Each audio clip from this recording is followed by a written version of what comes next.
সকলে যুগ যুগ ধৰি এই পূজা কৰি আছে। লোকবিশ্বাস মতে ইয়াত অতি সুন্দৰ আৰু অমায়িক গুণ থকা ল'ৰা ছোৱালী পাবলগীয়া হ'লে আমাৰ ল'ৰা ছোৱালীক মানে অতি সুন্দৰ আৰু অমায়িক মানে বিভিন্ন দিশত পাৰ্গত ল'ৰা ছোৱালী পাব লগা হ'লে কাতিকা দেৱতাক পূজা কৰি আহিছে। আৰু যিসকলৰ যি পৰিয়ালত ল'ৰা ছোৱালী নাই তেনেকুৱা পৰিয়ালে ঘৰত নিজাববীয়াকৈ এই পূজা কাতিকা দেৱতাক আমি পূজা কৰে। আৰু সেই পূজা পৰম্পৰাগতভাৱে যুগ যুগ ধৰি কোচ ৰাজবংশী অঞ্চলত চলি আছে।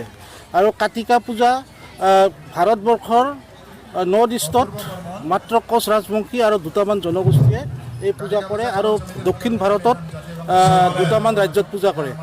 এই কাতিকা দেৱতাক কোচ ৰাজবংশীসকলে ৰাতি পূজা কৰে, অকল মহিলাসকলেহে। ই আচলতে নাৰীকেন্দ্ৰিক পূজা। কিন্তু লাহে লাহে আমাৰ এনেকুৱা হৈছে লোকবিশ্বাস মতে যিহেতু কাতিকা পূজা কৰিলে সেই ঘৰত যি তাৰমানে লক্ষ্য সেই লক্ষ্য মানে ঠিক কৰি মানে আগুৱাব পাৰে আৰু উপযুক্ত ল'ৰা ছোৱালী পায়।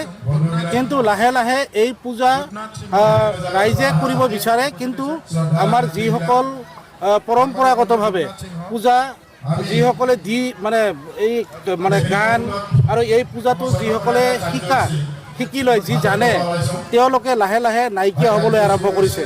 যাৰ কাৰণে ইতিমধ্যে কোচ ৰাজবংশী জনগোষ্ঠীয়ে এই পূজাক পৰম্পৰাটো ধৰি ৰখাৰ কাৰণে ইয়াৰ প্ৰচাৰ কৰাৰ কাৰণে আৰু অনাগত দিনত এই পূজা যিহেতু কোচ ৰাজবংশীসকলে এতিয়াও বিদ্যমান আৰু বিভিন্ন গাঁৱত বিভিন্ন ঘৰত চলে, সেইকাৰণে এই পূজা কৰা মানুহ পাবলৈ নাই আৰু লাহে লাহে এই গীতবিলাকো নাইকিয়া হ'বলৈ আৰম্ভ কৰিছে।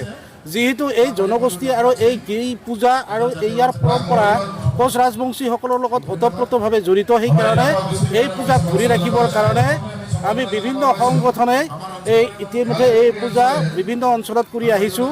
ভটগাঁৱত একেৰাহে 11 বছৰ চলিছে আৰু এইটো কেন্দ্ৰীয়ভাৱে এইবাৰ কালিপুখুৰীত কৰা হৈছে।